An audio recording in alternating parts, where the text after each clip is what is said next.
Las cales y los yesos son dos materiales que, a pesar de ser diferentes entre sí, mucha gente tiende a confundir.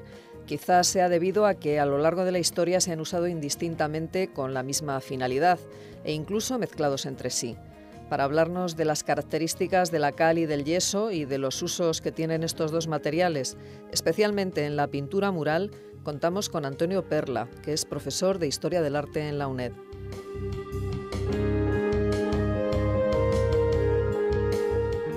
La diferencia fundamental entre la cal y el yeso se encuentra en que, por un lado, obviamente, proceden de piedras y minerales diferentes, y en segundo lugar en que la cal necesita del anhídrido carbónico para fraguar, mientras que los yesos no necesitan el anhídrido carbónico, no necesitan el oxígeno, y lo que hacen es recristalizarse con el agua. El empleo del yeso está datado desde el Neolítico, a lo largo también de la civilización mesopotámica, a lo largo de la civilización egipcia, en realidad a lo largo de todas las grandes culturas que han pisado la Tierra. Es un material fácil de utilizar, que está compuesto fundamentalmente por un sulfato cálcico, con una composición aproximada de un 79% de sulfato y un 21% de agua. La piedra de yeso, que tiene una gran presencia en la naturaleza, pues de ahí el que su uso haya sido tan extendido, es conocida con el nombre de piedra de yeso o aljez. El nombre de piedra de yeso viene del griego gypsos, que en el latín se traduce como gypsum, y el nombre de aljez viene del árabe hispánico algis. En realidad, tanto el origen del latín como el origen del nombre árabe tienen una misma raíz, que es la del griego clásico.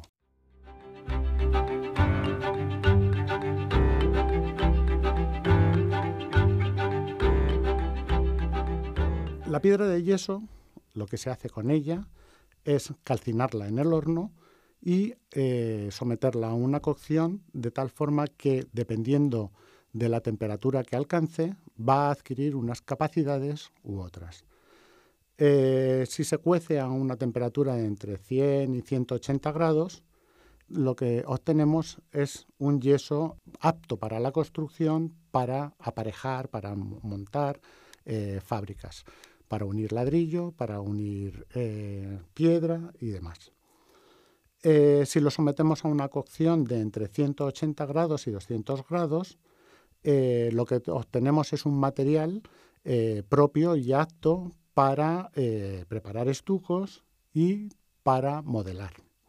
Y si lo sometemos a una temperatura mayor de entre 200 y 300 grados, lo que obtenemos es un material con un fraguado ralentizado, más lento, y con una gran resistencia. El yeso para enlucidos tiene una composición de aproximadamente el 80% de sulfato cálcico, mientras que el yeso para escayolas, que es un yeso también más rico, tiene una composición de aproximadamente un 90% de sulfato cálcico. Y como hemos dicho, los yesos endurecen cuando se recristalizan en contacto con el agua. El yeso es un material anaeróbico que no precisa del aire.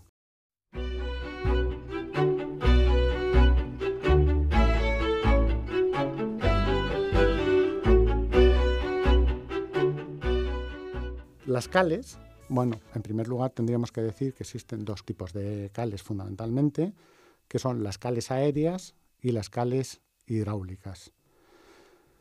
Las cales son un producto que procede de la calcinación de rocas calizas o de mármoles. La cal, como hemos dicho también, necesita del anhídrido carbónico, el CO2, para volver a formar un carbonato cálcico, es decir, lo que llamamos para carbonatarse, para convertirse otra vez en un material pétreo. El procedimiento de preparación de lo que llamamos una cal aérea es también un procedimiento de calcinación, igual que veíamos con el yeso.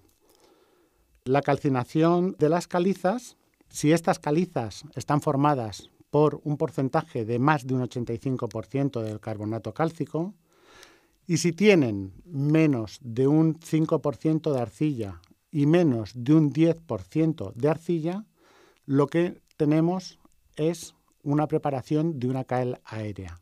Hemos dicho al principio que entre las cales podíamos diferenciar las aéreas con las hidráulicas. Las hidráulicas se diferencian fundamentalmente en que lo que vamos a calcinar son calizas con más de un 5% de arcillas en su composición.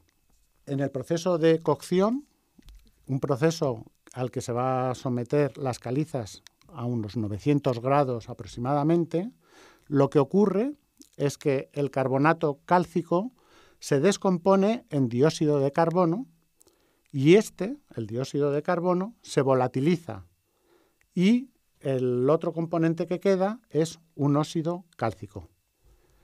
Este óxido cálcico sólido, en forma de bolas, de piedra, es lo que llamamos y conocemos como cal viva o cal aérea. Para entendernos todos, seguro que tenéis algún recuerdo, son las piedras que se utilizaban para encalar.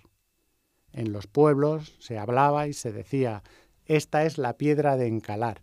Es la piedra que había que apagar y preparar la cal para encalar.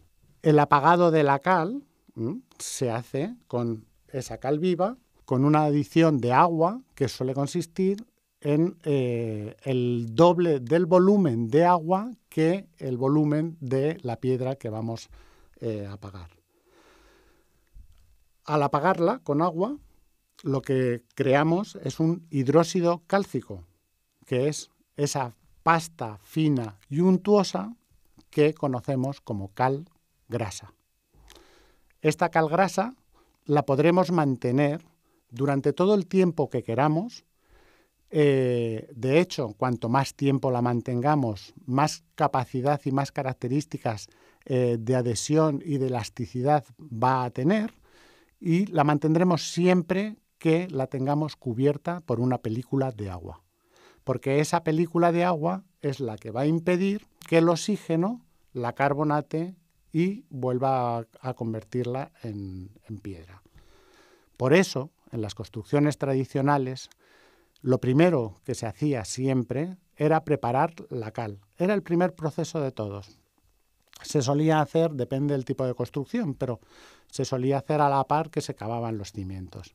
Se preparaba la cal y se dejaba calculada más o menos la cal que se iba a emplear durante toda la obra para todas las operaciones para las que se fuera a emplear, que solían ser muchas, porque la cal era el mortero de agarre, era el mortero para hacer los revocos, en ocasiones era el mortero con el que se creaban los suelos, en ocasiones era el mortero también de los acabados de los paramentos.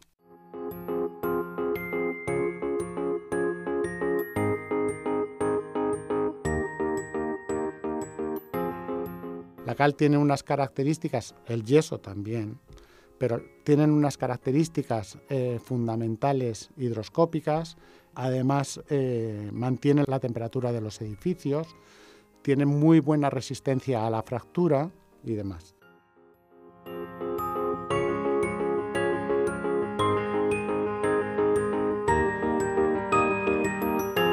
Entre las aplicaciones de los yesos y las cales, hemos dicho al principio que a lo largo de la historia han coincidido y coinciden en muchos de sus usos. Eso es lo que probablemente ha llevado a que también la gente normalmente confunda un material con el otro. De hecho, por ejemplo, en el caso de las pinturas murales, lo que nos vamos a encontrar son dos tipos fundamentales de pintura mural a lo largo de toda la historia. Esas pinturas murales, dependiendo del soporte que tengan, es decir, si es un soporte de yeso o si es un soporte de cal, van a presentar una técnica u otra.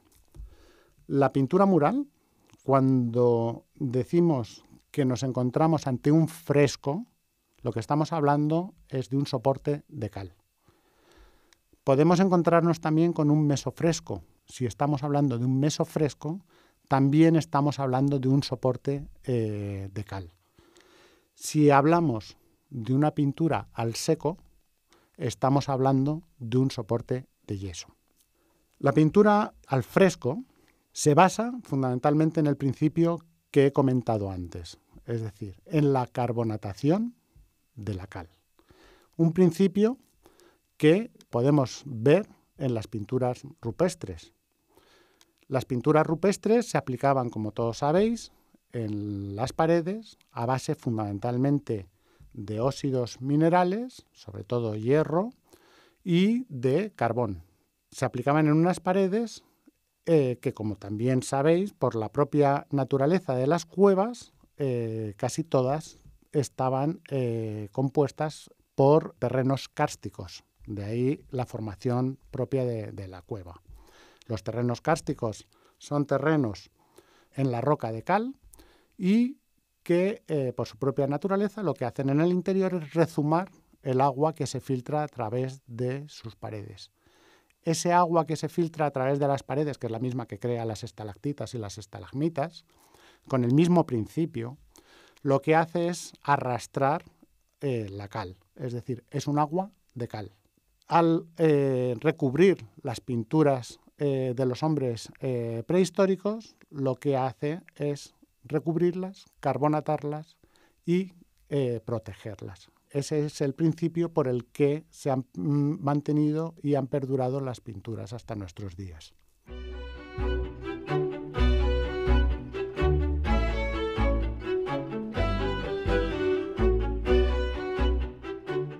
La pintura mural al fresco se ejecuta a base de varias capas.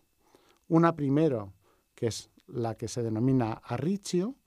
El arriccio es un fratasado, es decir, es la aplicación de un mortero de cal con un árido con una cierta volumetría que lo que hace es nivelar la superficie sobre la que se va a trabajar. Es, por lo tanto, una capa que suele tener un cierto espesor. El fratasado tiene el objetivo de que las siguientes capas se agarren bien sobre ella.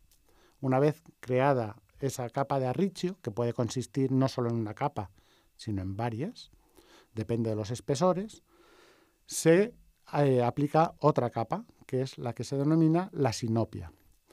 En la capa de la sinopia, que lleva el nombre del pigmento que se solía utilizar para dibujar sobre ella, es una capa ya más fina, más trabajada, que tiende todo el paramento y en la que se dibuja el esbozo con la sinopia, normalmente es un color rojizo, el dibujo de la pintura mural.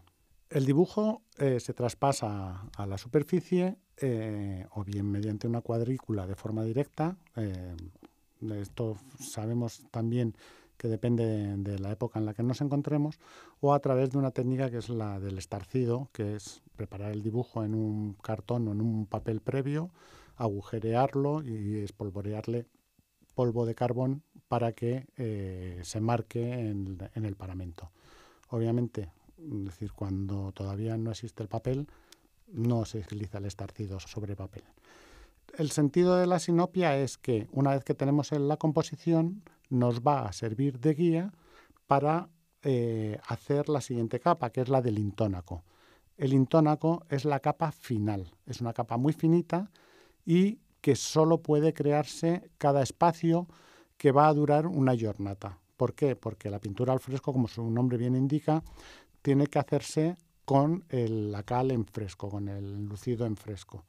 ¿Por qué? Porque sobre ese estrato que vamos a pintar, sobre el intónaco, que a veces lleva otra capa más, que es un intonaquino, que es una capa todavía más finita, lo que hace es los pigmentos aplicarlos disueltos sin más en agua y entonces va a ir absorbiéndolos. Por eso, cuando está el pintor ejecutando la pintura mural, necesita tener muy controlada qué zona es la que va a hacer en cada día.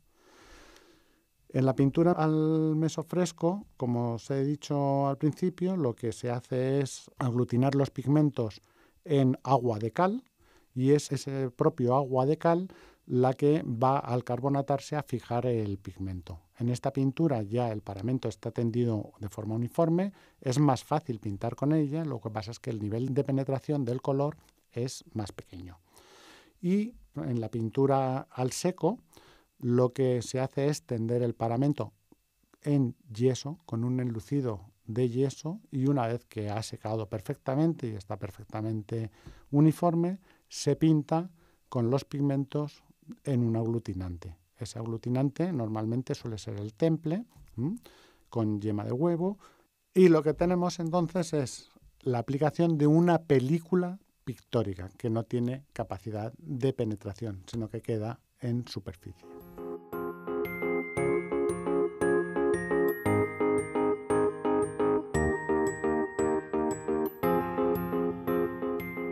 Bueno, nos quedan muchos temas sobre la aplicación de los yesos y las cales, nos queda el tema de los revocos, de los enlucidos, de las yeserías, de los estucos de aparejo para la pintura sobre tabla, para la escultura, de la aplicación en suelos de yesos y cales, así que intentaremos hacerlo en otra ocasión un poco más adelante. Muchas gracias.